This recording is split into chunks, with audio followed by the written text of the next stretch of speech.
4 месеци по сообраќајната несреќа што се случи кај Ласкарци, а по објавата на Алфа, повредените конечно добија парична помош од по 15.000 денари, ама само од општина Гостивар. Тие се уште чекаат исполнување на ветувањата од град Скопје.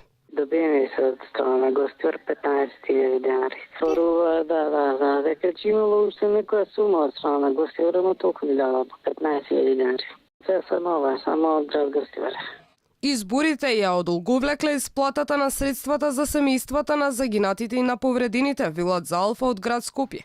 Од 25 февруари, кога беше донесена одлуката, до 1 април, кога започна изборната кампања, се прибирала документацијата. Се правдаат од таму. Градот Скопје на секое семејство кое загуби свој член ќе додели парична помош од 100.000 денари во нето износ, а на повредените по 30.000 денари. Изменатиот период се подготви целата потребна документација за еднократната помош, а за исплаќање на истата се чекаше завршувањето на изборниот процес. Сите постапки се завршени и исплатата ќе започне во најскоро можно време, согласно законски предвидените процедури. Изговорот дека поради изборите не се исплатиле парите порано, претходно беше даден и од страна на градоначалникот на Гостивар Таравари.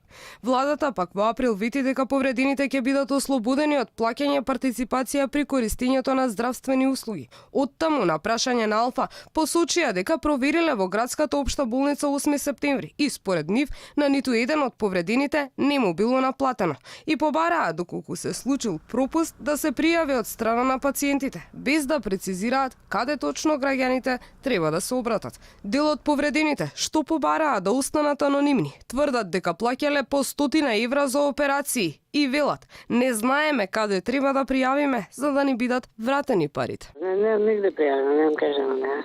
Каде треба да пријавам, тоа не знам да треба да се пријави. Нешто повеќе од 6.000 денари имам трошкови сум имала, така. Во сообраќајката кај Ласкарци, кога гостиварскиот автобус на Дурмотурс излета од патот на 13 февруари, загинаа 16 луѓе, а со повреди се здобија 30. Обвинителството констатира дека причина за несреќата се неисправност на возилото, поточно на сопирачките и брзо возење. Возачот, сопственикот и раководителот на Дурмотурс се во куќен притвор.